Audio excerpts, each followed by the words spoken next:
Hello, in this video we will be multiplying rational expressions. We will start by multiplying the two rational expressions and then simplifying after the multiplication is done.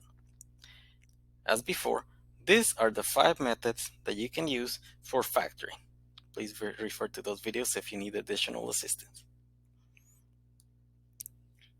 Let's start with the number at the top on the first fraction. I can see that the number at the top, both the 10n and the negative 90 are divisible by 10. I will be factoring a 10 out. 10 divided by 10 is 1, times the n is n. Negative 90 divided by 10 is negative 9.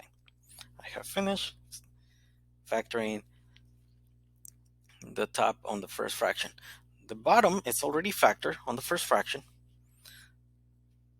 Top on the second fraction is already factored, and the bottom on the second fraction is also already factored. Now I will be moving everything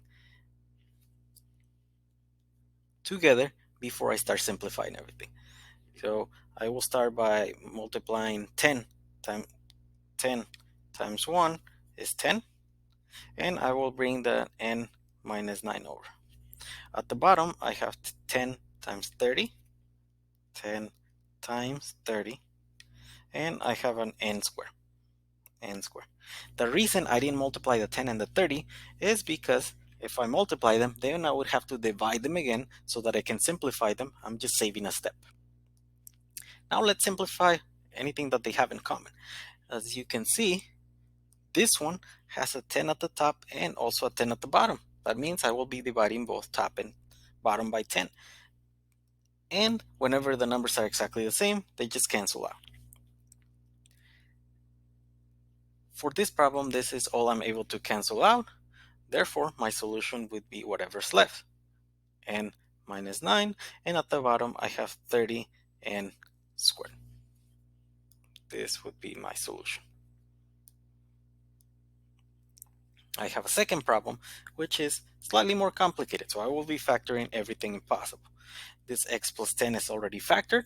I'm not doing anything to that. The number at the bottom, I will be factoring out an 8, greatest common monomial factor. 8 divided by 8 is 1. I get x cubed. Negative 32 divided by 8 is negative 4x squared. Both the x squared and the x cubed have x's that I could factor out. Therefore, I will be factoring out an x squared. X cubed divided by x squared is just x. X squared divided by x squared is 1 times 4. This would be it. For the next fraction, I'm using the pound sign method to simplify this one and factor it out. And I have x minus 4 and x minus 3. This one is already factored, so I will just move all the factors over. I start by factoring the x plus 10 from here.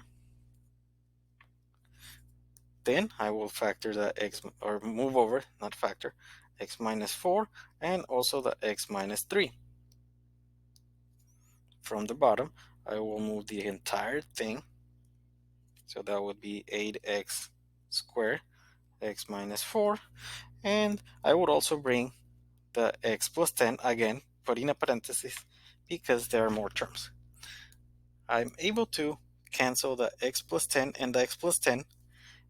I am also able to cancel the x minus 4 and the x minus 4 because there's one of each at the top and the bottom.